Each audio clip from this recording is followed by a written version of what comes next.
Yeah, so hi and welcome, Evil Geniuses, Genie, Genie.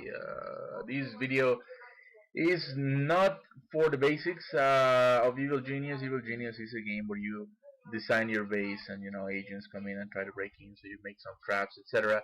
You can learn all of that in Wikipedia. It's a great game. Get it from Steam. I paid like $3 for it in Steam. Best $3 I've ever spent in probably a whole year. Loads of fun, amazing, etc., etc. Anyway, this video is about some of the advanced, at least I think they are, techniques that I discovered while playing. Some of them I read on forums and other videos and so forth. So I'm just trying to give back to the interwebs for all they have given me or something like that. And first thing I want to show you is a little bit about the pathing of the agents as they walk into your base. First of all, I just have one entrance to the base. There's several more, but they're fake. This is the real one that leads to the actual base that my minions are going to use. And when they reach this point, agents have a decision to make. They can either continue down the hallway to a basic door, or they could just try their luck at cracking a three-coded door, which is right here to the side. Most of the times, I mean 95 times out of 100, they'll go for the high security door. Because, I don't know, I mean, the AI is meant to make them that way. They think there is treasure behind it. So they'll never go this route, much less this route. So once they walk in here, they are of course in a trap. So let's do that more, a little less conversation here. Come on in, gentlemen. So notice that only agents are walking in here. Like that minion passed by and he didn't care. The reason for that is that I have a three door here. So number three, as you know, minions will never go through it. So I don't want any minions patrolling around this area ever. So that's why I have this sort of staging area so that I can make it like this. And then only the bad guys will come in. Well, bad guys, ironically. I'm evil after all. Once they are in here, this is a cache. Oh, look at that. There's another guest to our wonderful party. Step right in, sir. Why, thank you. And this is a cache generating trap. Let me pause for a minute. It has fans blowing them around in a circle. So they will never get hurt because this box is 9 squares by 9. That is exactly how big it needs to be for them not to slam into the wall. So they'll just spin forever. And every time they spin, they make you money. And it can pile up to be quite a lot of money. I got almost 9 million from it. So and eventually, well, yeah, eventually someone will get the idea to start shooting at things, and that's a terrible idea for you, because once something catches on fire, then you have to fix it, but you cannot fix it without sending a technician, and any technician that you send in here is gonna die from the traps or from the prisoners. So you don't want them shooting at things. If they get that idea, it's better to kill them fast. So for that, I have this. But first, let me disable the lethal stuff in here, just so you get to see them spinning around. And here's the real genius idea. All of these traps, they must be triggered by a sensor. And if the sensor were in this room, they would shoot it. And in fact, soldiers shoot at every sensor, even if it's linked to nothing. Like I used to have some sensors here. They just see them and shoot them because that's what soldiers do. Especially when they're angry, they just shoot at every sensor. So you want to trigger all of these from a place that they cannot shoot at. And here's the real genius. And this was not my idea of using a freak to trigger everything. So freaks are these dumb minions. See how his intelligence is like 20? So he's gonna be just triggering everything all the time. And so I created this laser trip. and that's what I'm gonna use. By the way, if you didn't know this, you can press Control and a number, and that location is bookmarked. And then you just press the number and go there. Like I bookmarked the first trap to 1, so now I press 1, and I'm there. And I'm gonna, I have all of this link, so I'm just gonna activate them. And eventually, and I got my freak in number 7. So right now he's moving. Let's see if that triggered it. Yeah, it did. There we go. They will never die. Not this way. They will trigger the bees, however. These bees will drain their attention. So, you know, they're more likely to be peaceful. How about this? Yeah, no, I will trigger those too. So yeah, as I was saying, before they get the idea to shoot, I want to eventually make this lethal. So yeah, let's do that. So this will clear the room if I ever want it clear for any reason.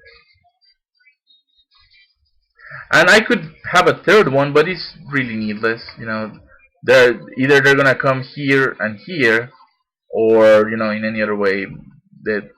So let's see. Here we go. Boom.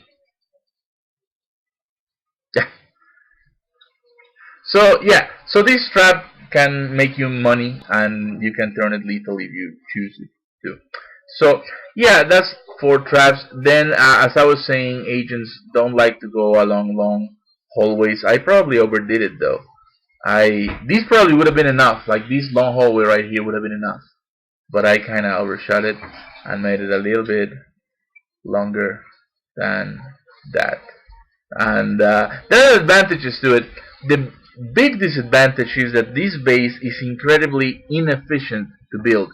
Like if you want something built, you know, the worker or the valet has to come here and get a briefcase, and then walk all the way out, and then walk all the way out to the port, and then come back with his little box, and all the way in. So you really need to be patient. Oh, they're all dead. Good. You really need to be patient, you know, to have this kind of base. But it's incredibly secure. No agent has ever made it. Let's see. No agent has ever made it past here. They come here and they see this and forget it, and they just go back. So you know, secure. This is a choke point. Another advantage is, well, spoiler warning. In the final minutes of this game, you're going to have soldiers from every country coming to your base to try to break everything. So everybody who is found outside is gonna get shot. So what I do is, at the maximum security, is I seal this, and then this guy is gonna turn away, and then he's gonna eventually cross this door. So then I seal that, and then they're gonna come here. So I seal that. So, oh, look at that! Did you hear the sound? That's the super agent. That's a super agent.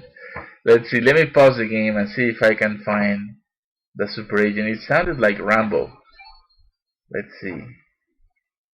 Where is Mr. Rambo? Because I'm gonna show you another exploit that works if you own the character of the henchman of Lord Kane. So let's see. Where is Rambo? Cannot see the guy. Rambo is on a backpack. Ah! Haha! Found him. Okay, so let's see. Is he? Yeah, I know who he is. So here's the exploit, and it's not a cheat, but I don't think the developers meant that to be. If you have a henchman by the name of Lord Kane, he has a power called Smooth Operator. So, by the way, before I forget, let me open this. Oh, it's already there. Good. Okay, so Smooth Operator, what it says it does is that it makes the agent lose the heat. What it actually does is it freezes the agent until Lord Kane can talk to the guy. So in that case, the moment I throw this on Rambo, he is going to be effectively frozen until Lord Kane finds a time to just go all around this hallway and go chat with him. And he is going to ignore everything up until that point. Attacks, whatever it is, he's just going to stand there and take it. So I have this other character called Juve. And Juve has teleportation. So we're gonna teleport Juve over here, and we're gonna say, go ahead, that guy. And Rambo, of course, doesn't do anything. So if I want, I'm just gonna tag this guy for capture, and let's make Juve. Woohoo! And that, and that was it. And Lord Kane never even had the chance to get near. Here he comes. Too late, Mr. Kane.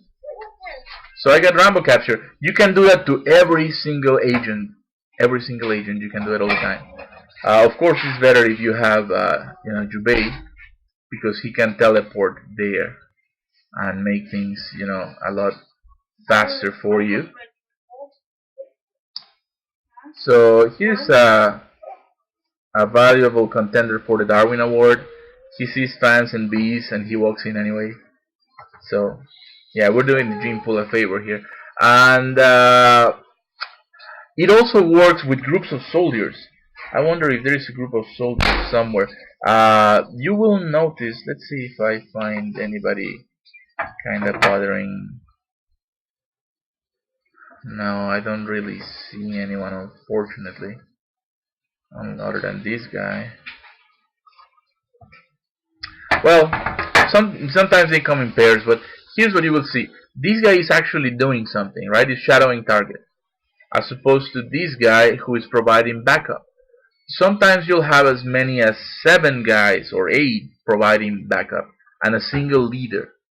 So what you want to do is you want to use the Lord Kane freeze thing on the leader, and then all 8 or 7 guys will freeze, and then you send Jubei and you kill all of them one by one, and then you kill the leader last. And that way you can get rid of hostiles, entire groups of soldiers. You can take care of that way. So, right, so let's take a look at our base. Did I mention the fire thing? I did. One thing about fire, apparently you cannot build these fire extinguishers anywhere else but corridors. So I made this little cubbyhole so that if anyone does shoot at something and starts to smoke, then a valet can come in and put it out. So let's take a look at our base here.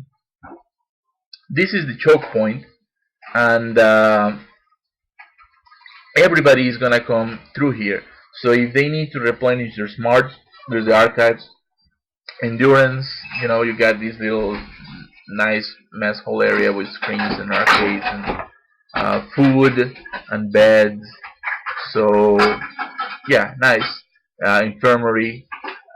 If there were a real emergency and you need them all armed in a hurry, then you have all of these guns here, ready for gunning. And here we have our energy generation thing.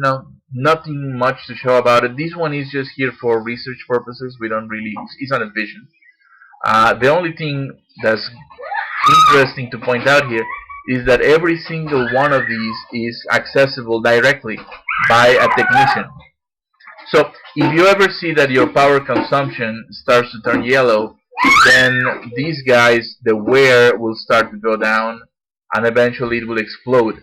So you want a technician to be able to repair them individually. So if you just bunch them up together in groups, then the one in the corner cannot be reached, and then you're in trouble. So yeah, leave this little hallway, leave this little hallway, leave this little hallway. For the final game, I am pretty sure I deleted this one and this one. to give extra access to the cave, and I'm pretty sure I built a corridor all around the crater here to have more access to the cave. So yeah, like I said, this base is inefficient. They have to run a long way to just do anything, but unfortunately, it has the trade-offs of security. Training, you need a fairly big area for training to make your marksmen, your mercenaries, martial artists, technicians. Over here we got the ballet guards. Let's see, the TV studios for the spin doctors, diplomats, playboys, biochemists, scientists, and quantum physicists. So yeah, in the meanwhile, let's have fun with this guy. Send to the bookcase. As far as the control room, you don't need it too big. Looking back, I would probably make this hallway one row wider for the purpose of placing loot in there. And that's because it's a pretty hard job, doing the control panels. It's constantly hitting their stats, and having some loot in there would probably help and be a good thing. So yeah, so I don't know. Next best thing is to send your evil genius in there and try to help in matters. But anyway, once they come out here, they have all this loot here that's helping them in various ways. So turns into some sort of a museum, and it's good. Cells. You do want to make the cells their own room. It's a good idea to combine different areas and make something efficient. But when it comes to cells, things can go wrong. So you want to lock this door. Plus, you can power level your henchmen that way. You can lock this door, put some prisoners in, put a henchman in, and just wait for them to try to come out. Eventually, they always get out, and the henchman always beats them back and puts them back into their cell, and he levels up in the process. So that's a good thing. Your inner sanctum, your laboratory. I did mention the freak. I don't know if I mentioned how I got him in there. You cannot control freaks. You really can't tell them where to stand. So what you do is you create a freezer conveniently placed next to your laboratory, which also helps with the corpses generated from strenuous torturing.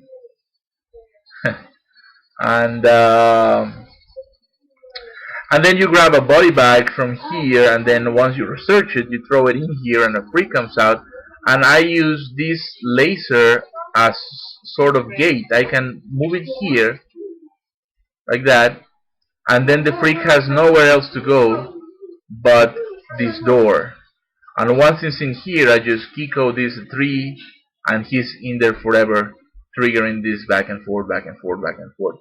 So if that's the base you have, that's a fairly good enough base. And the last thing that I would show you is this secondary area that I made, which is just like the first area. Is basically another cache box, and it's just lethal in different ways. And we trigger it in different ways. Like I'm gonna trigger it right now, like this. Axel, watch this.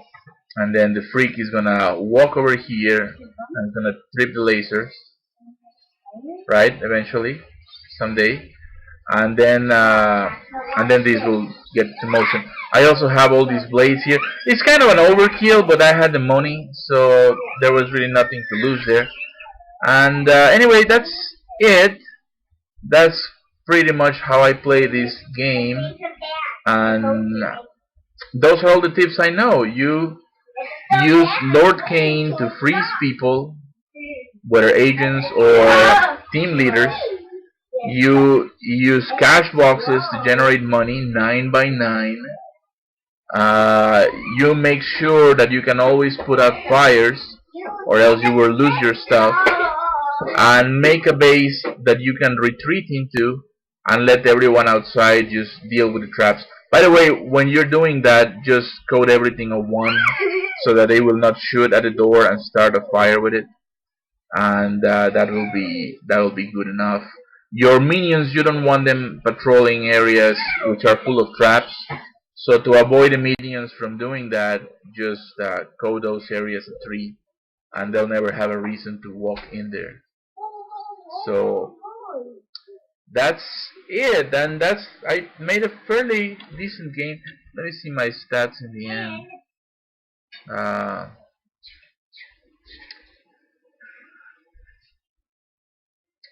uh, Great game, by the way. I couldn't recommend it any more than I do. So yeah, so I killed about twice as many as they killed from mine. So yeah, good stuff. And see you gentlemen later. Hope you enjoyed this thing and hope it's fun for you as it was for me. Bye bye.